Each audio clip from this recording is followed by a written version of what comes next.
Hello, fellow degenerate old school players. Tonight, on this episode of The Orb, we have new music. This music's coming from another degenerate old schooler out in California. His name's Joel.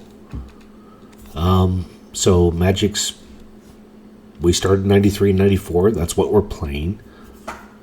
Joel has a badass drum machine from the early 90s. And he created this music just for this channel. So when you hear this, big shout out to him. This is our new background music. Any questions, write them down, throw them in the trash can. No, just kidding. Let me know what you think. I like it. Fellow old schooler put his heart and his soul into it. So yeah, let's take a listen. And let's watch this awesome game. This is Atlantic Old School. My opponent's Scott. And let's take a look at his deck. So we are in round number 2 of this NEOS monthly. This is Scott's deck. We'll start at the top left. 4 crumbles because we hate your dumb artifacts. Here are a few life. Followed by 6 mana producing elves, 3 elves of deep shadow, 3 land of war elves. Let's to ramp out the next few cards. 3 Urgothian pixies, 2 spitting slugs because spitting slugs hate aggro decks and they hate them well. 1 Urnum Djinn because fuck you, I only need 1 Urnum. Followed by 4 Juzam Djinns. Because fuck you again, Juzam is the most efficient creature in old school. And I'll argue anyone on that one. Well, maybe just myself. Superseded by Sengir Vampire. We have 3 Relic Barrier on the next line because they turn off the 2 Winter Orb that follow it. They also shut down any artifacts that my opponent shows up with.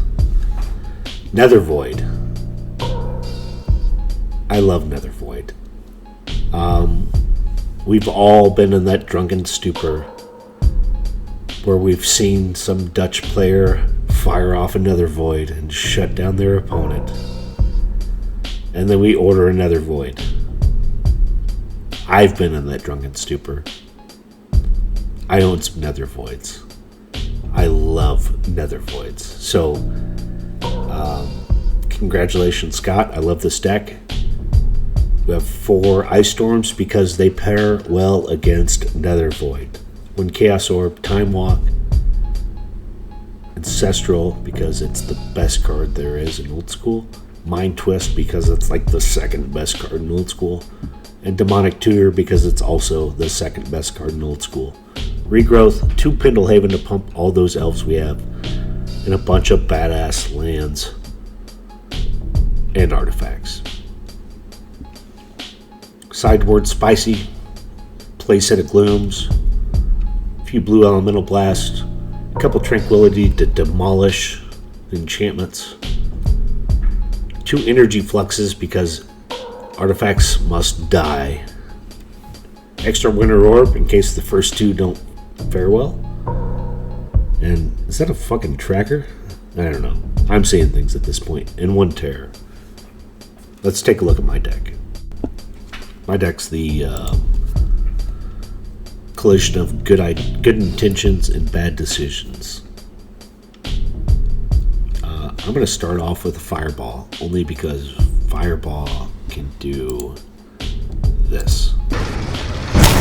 Any shady shit you need done. That's what Fireball can do for you. The deck's also running 4 counter spells, Wheel, 2 Disenchants, and Divine Offering, 4 Swords to Plowshares, total of 9 creatures with 3 Savannah Lions, 3 Suchis, 3 Sayer Angels because, well, they're the best damn creature there is.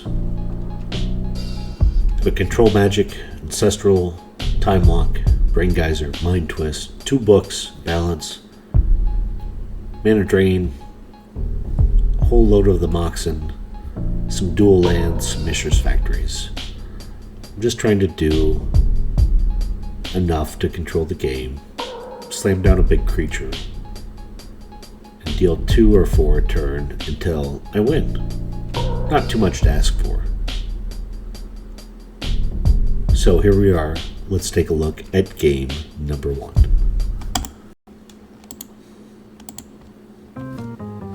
Here we are with game number 1.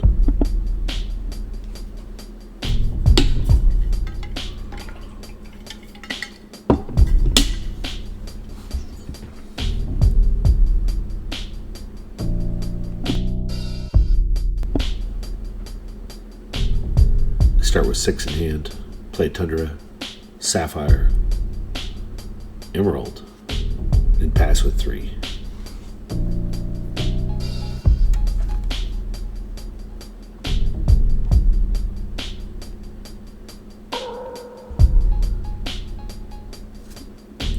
Scott drops up Bayou and an Emerald. Taps 2 for Nargothian Pixies.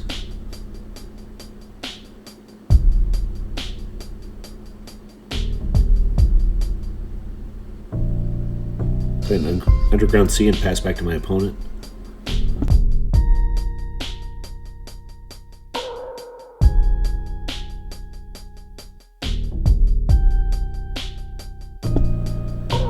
Sticks in for 2 with his Pixies. Plays a land or elf for a ramp.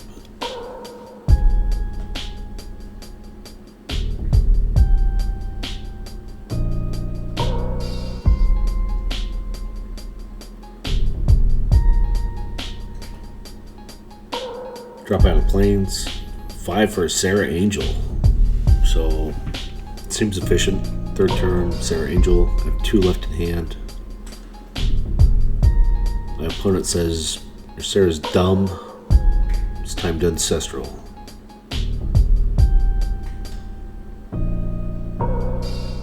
And looks like Sarah sticks.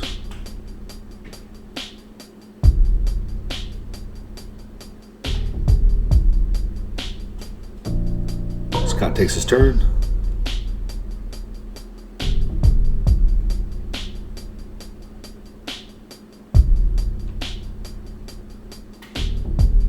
Taps 2 for a Demonic Tutor. He is going to find his favoritist fucking card in his deck, which makes complete sense.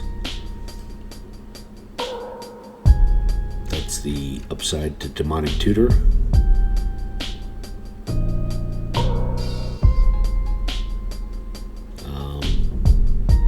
Card's so good, he's going to look twice. We've all been here. We want something, and he wants a Chaos Orb. I hear that's a good card. It can do whatever it needs to do. Handles itself well in a dark alley.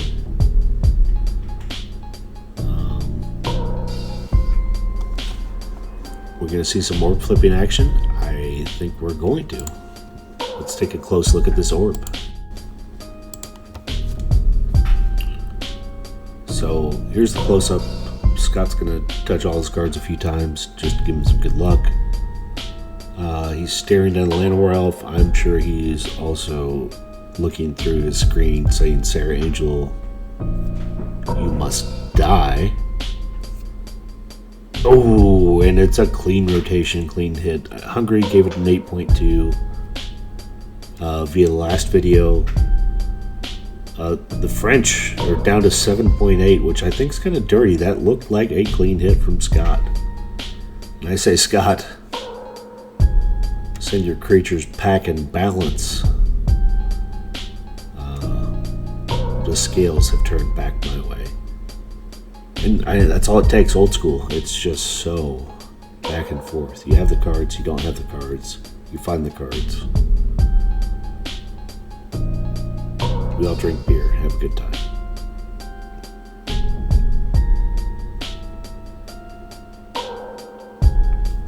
But balance is quite the strike back. Scott's still digging through his hand to figure out what he wants to get rid of. We both have 3 lands in play. He lost 2 creatures. I have 2 cards. He has 5. So he loses a Crumble, a Nether Void, and an Ice Storm. That's a tough go. I could tell earlier he seemed like he was a little hesitant on playing something. I think he wanted to get down the Nether Void. And Scott says, "Eat it, Juzam." I say, "No, sir. Get that shit out of here." Thank God. Juzam is terrifying.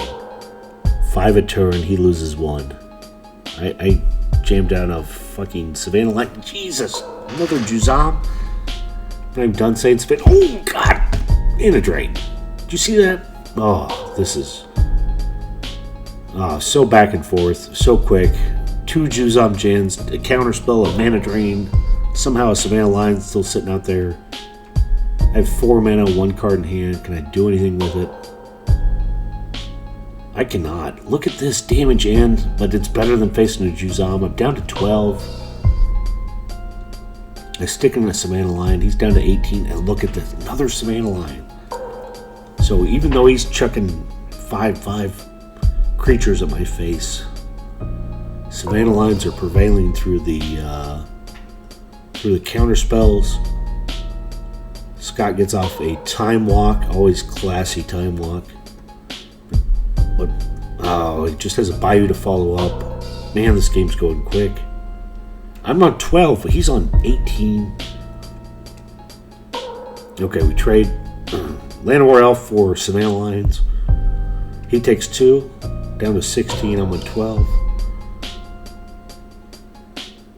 Passes back to me. Savannah Lions in again. Oh, Loa is out.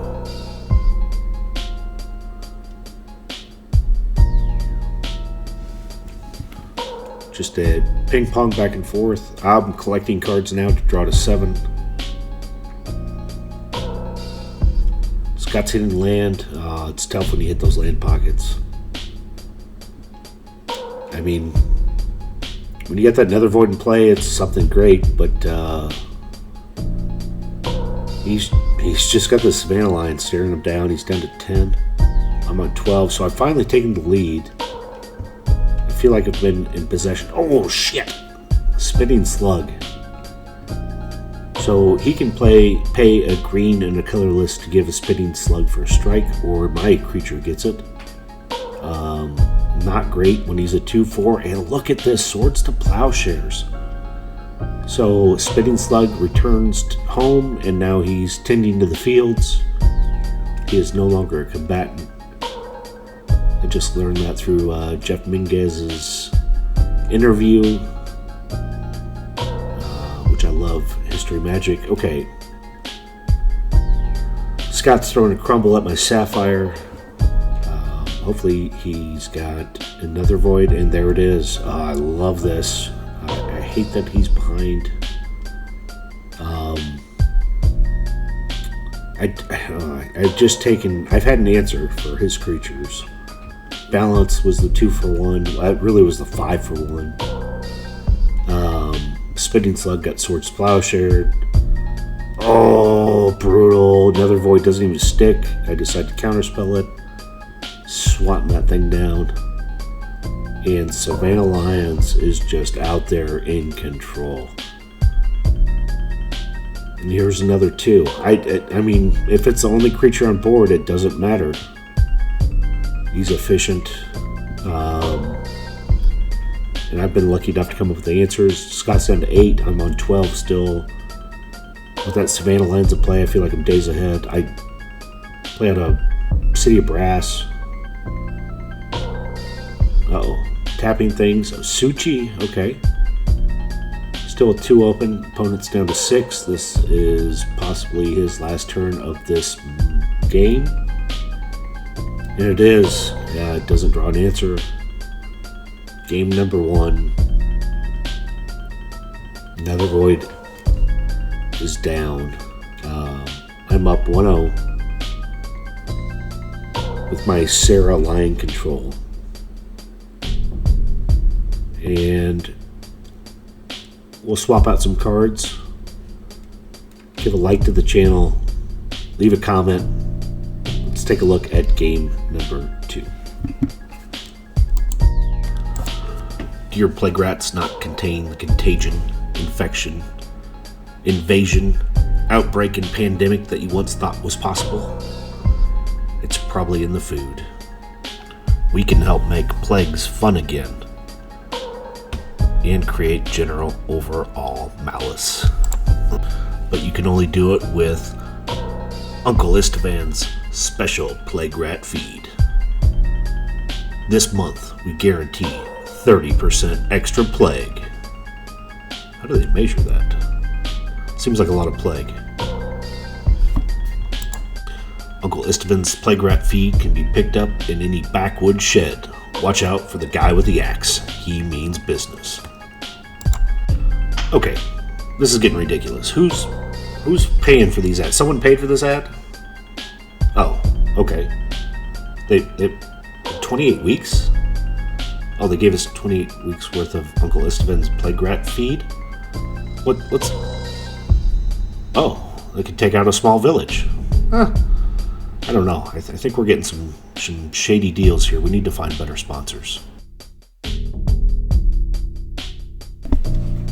And here we are with game number 2.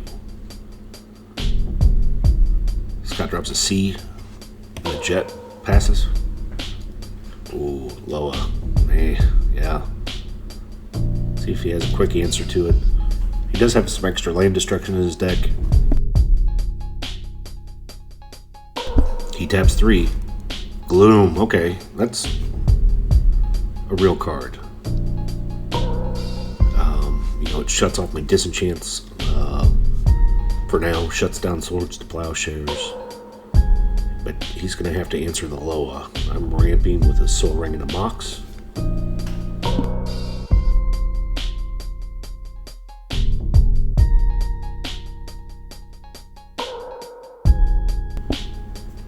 Draw off that Loa and drop a Chaos Orb. Oh. Lots of artifacts on the board.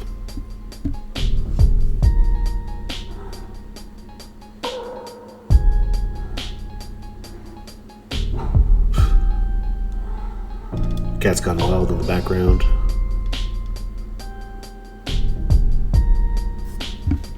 Scott drops down the Llanowar Elf, passes, get an Underground Sea down. And really for me, that Gloom doesn't matter a whole lot anyways. I don't have any white mana at this point.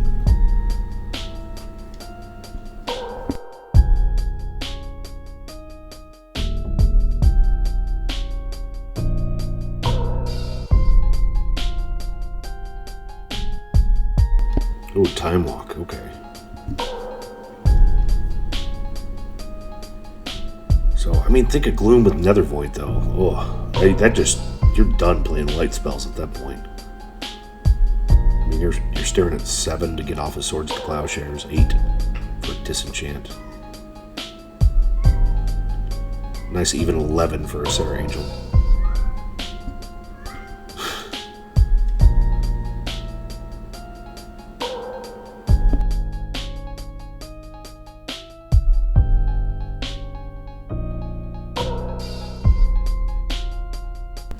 Scott stared at 2 cards. I'm sitting patient with that orb. Do have a factory down. Okay, Spitting Slug. It's a real threat on the board. Ancestral in response.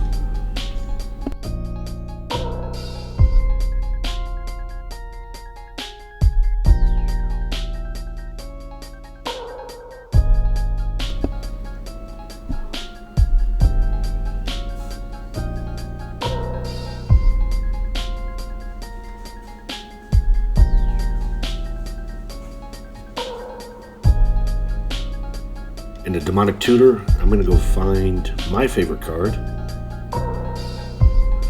Deciding what mana to use up.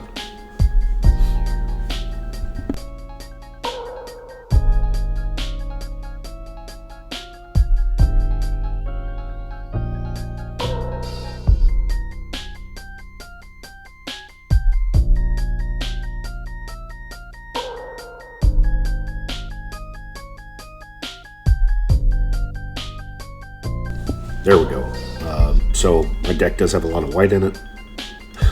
I go find my first white source. And really, I've had an active Loa, the Ancestral, the Time Walk. I've been through a bunch of cards. It's just, I think my mana sources were a little wonky for this month. Didn't play out very well.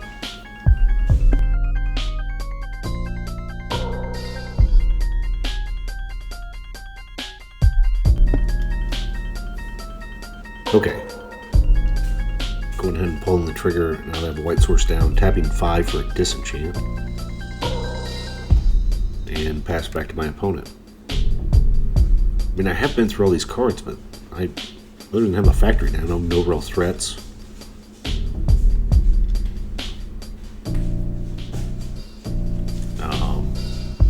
Scott's applying some pressure. Looks like he's going to go ahead and come in for 4.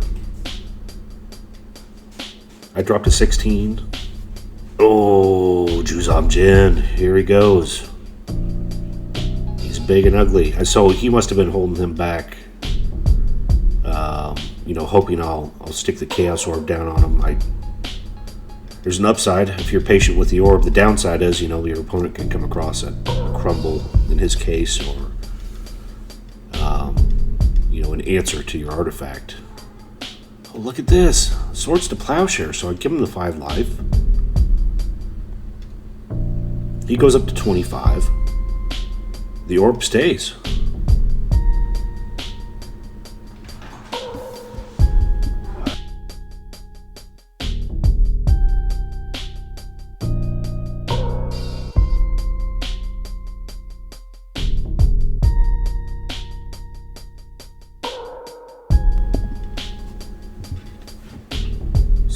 This is so tough. I've drawn so many cards. It is. He doesn't want to come in with his elf again because I can pump my factory. Spinning Slug does stick in for 2 more.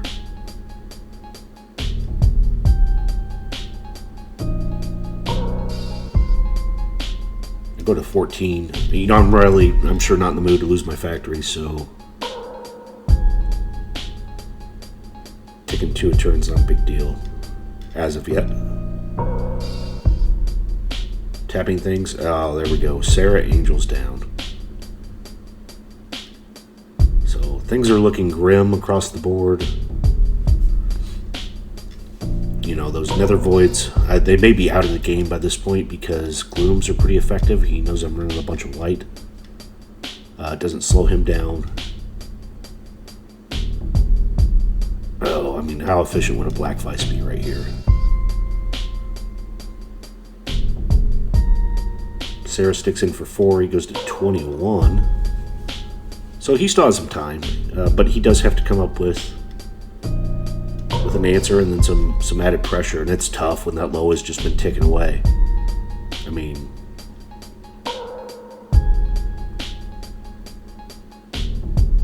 It makes it real tough. And look how many mana sources I'm up to. This is bad.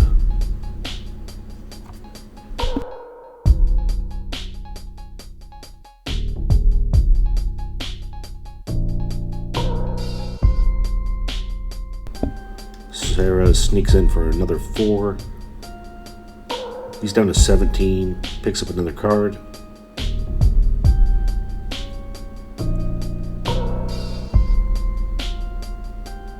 Passes. Loa's just, doing some work like it normally does. It's so tough. His deck does have a bunch of answers. They're just not showing up.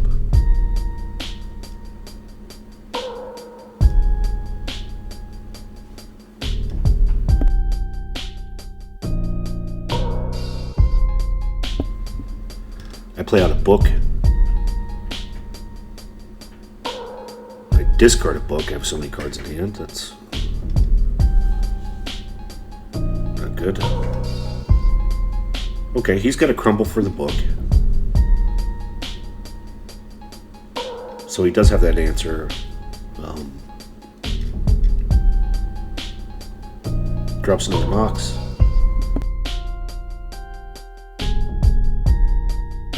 And yeah, this is looking bleak.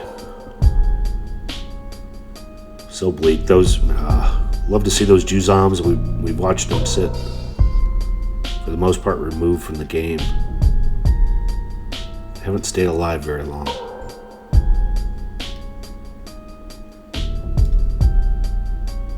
Oh no. Insult to injury. Here comes a control magic. And Scott says that's enough. Let's call it. I did have 2 counter spells in my hand. 2 disenchant. Looks like a red spell in there also. Probably a Wheel of Fortune. So, when you get a chance, click around YouTube, hit the like stuff, comment if you want to leave a comment. Thanks for watching. Catch everyone next time on The Orb.